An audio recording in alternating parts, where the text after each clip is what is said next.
Assalamualaikum warahmatullahi wabarakatuh. Bertemu lagi dengan channel Berbagi Ilmu. Kali ini kita mau membahas tentang karir atau tentang sumber daya manusia. Nah, terkait dengan bagaimana kita akan memilih karir, terutama terkait dengan pilihan di perusahaan-perusahaan yang biasanya levelnya BUMN atau swasta nasional. Nah, perusahaan-perusahaan BUMN atau swasta nasional biasanya mereka menawarkan secara umum ya ada dua jenis karir, yaitu karir lewat ODP atau Officer Development Program atau sering juga disebut manajemen trainee, atau jalur yang umum yaitu staf biasa atau general recruitment. Nah, bagi kalian yang masih belum tahu apa itu ODP atau itu jalur staf biasa atau general recruitment, kemudian plus minusnya seperti apa. Nah, di sini kita mau membahas hal tersebut. Kenapa? Supaya ketika kalian nanti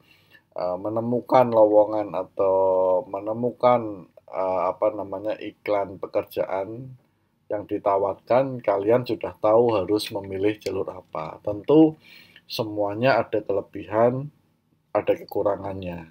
Nah, tinggal kalian pilih sesuai dengan kondisi kalian atau sesuai dengan tujuan atau cita-cita kalian.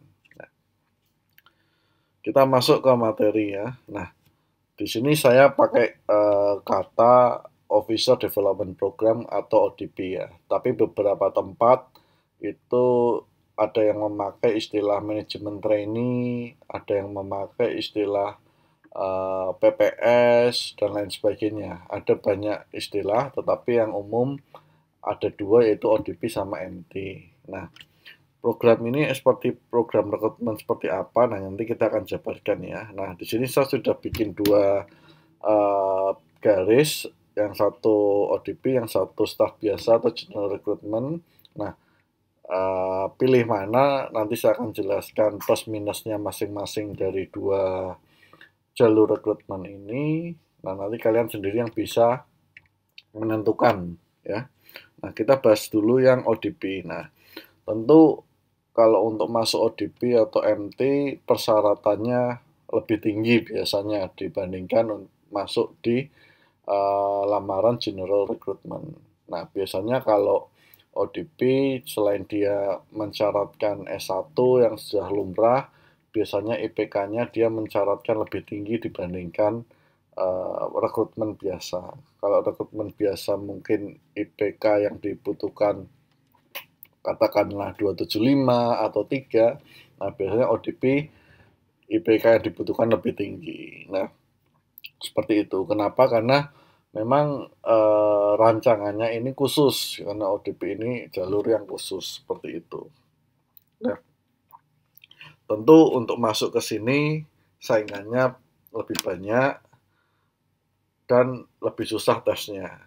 Bisa jadi tes di ODP ini ada mungkin 4-5 tes, tapi kalau di general recruitment mungkin hanya 2-3 tes sudah selesai.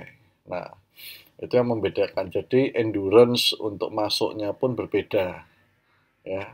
Nah, yang kedua, ODP ini memang jalur yang disiapkan oleh perusahaan untuk menjadi pimpinan ya. Saya tidak mengatakan untuk menjadi leader, tidak, tapi menjadi pimpinan. Karena berbeda ya antara leader dan pimpinan. Nah, jadi memang syaratnya lebih tinggi tadi, syarat untuk masuk, dan memang rencananya oleh perusahaan biasanya dijadikan pimpinan di entah itu di cabang, di unit, di region, atau di pusat, atau dimanapun lah ya, seperti itu.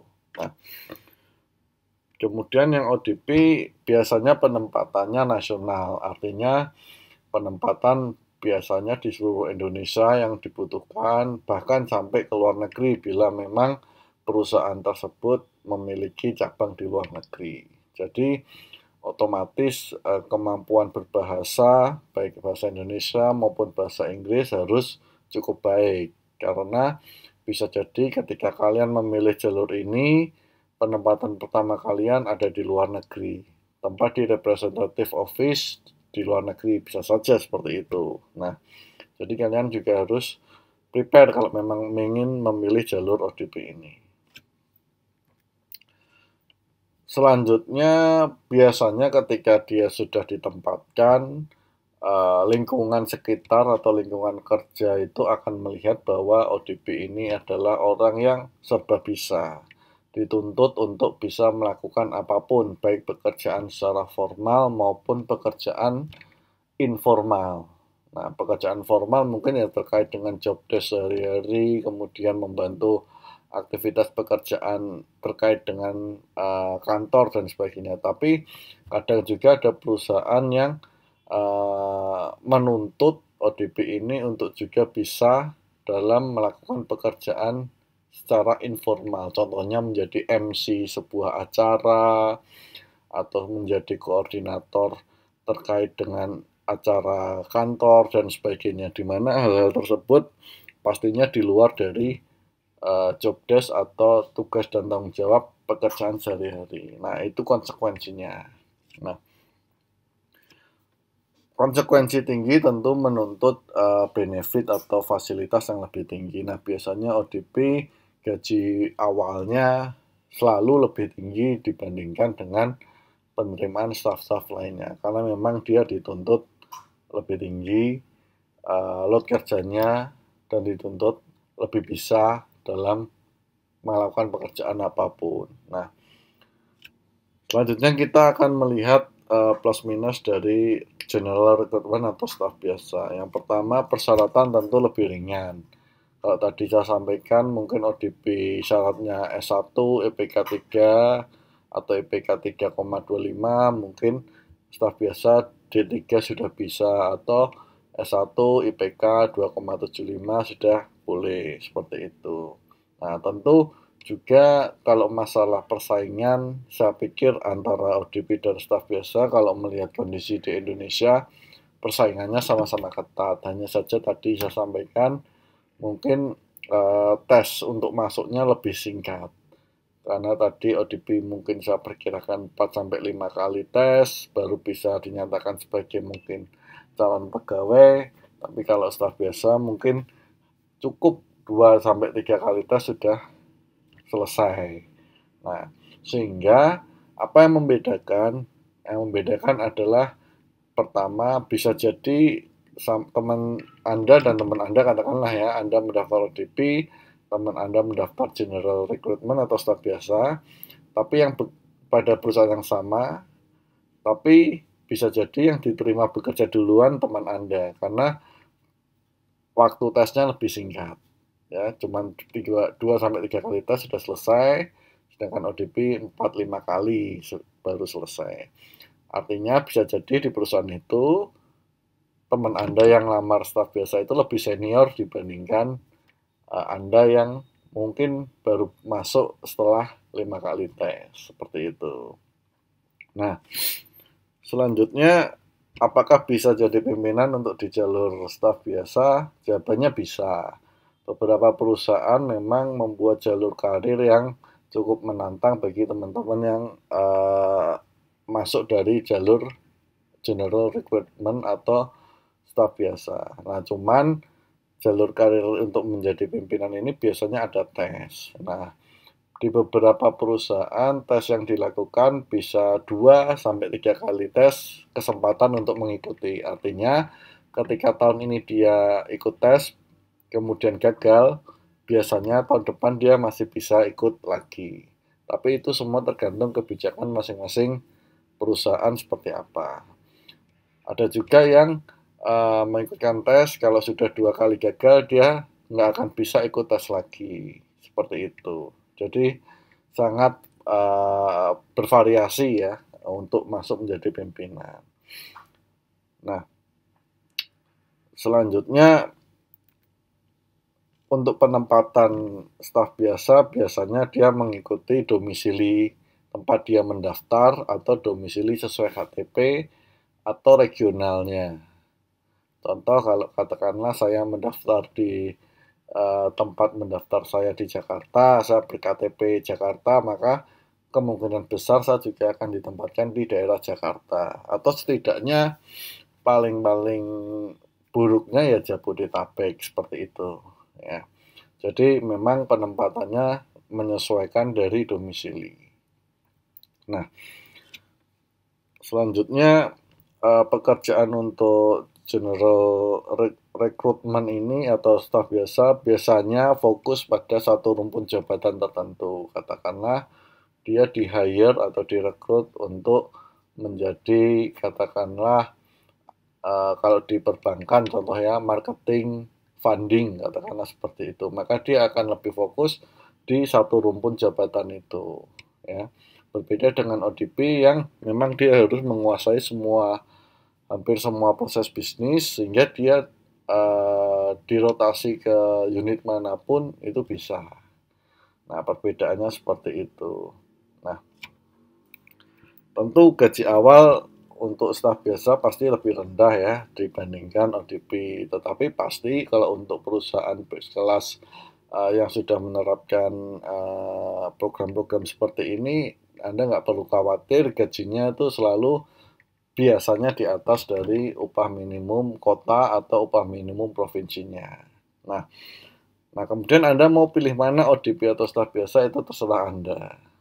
Saya kasih gambaran seperti ini. Kalau Anda seorang yang takut untuk keluar dari kota Anda, kemudian Anda katakanlah cuman anak satu-satunya, atau mungkin Anda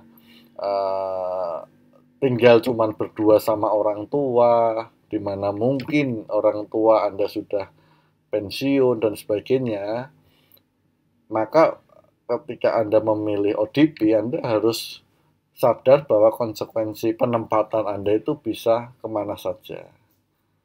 Jadi Anda ketika milih itu, Anda harus bisa melepaskan itu semua. Ketika Anda minta ke perusahaan untuk kembali ke daerah asal, nah itu biasanya akan ditolak. Nah, beda kalau Anda memilih staf biasa, nah biasanya ditempatkan di domisili, sehingga Anda dekat dengan keluarga, masih bisa mungkin kumpul dengan keluarga dan sebagainya. Nah, berbeda lagi, saya kasih gambaran ketika Anda nanti sudah mulai katakanlah berkeluarga atau menikah dan menetap di suatu kota.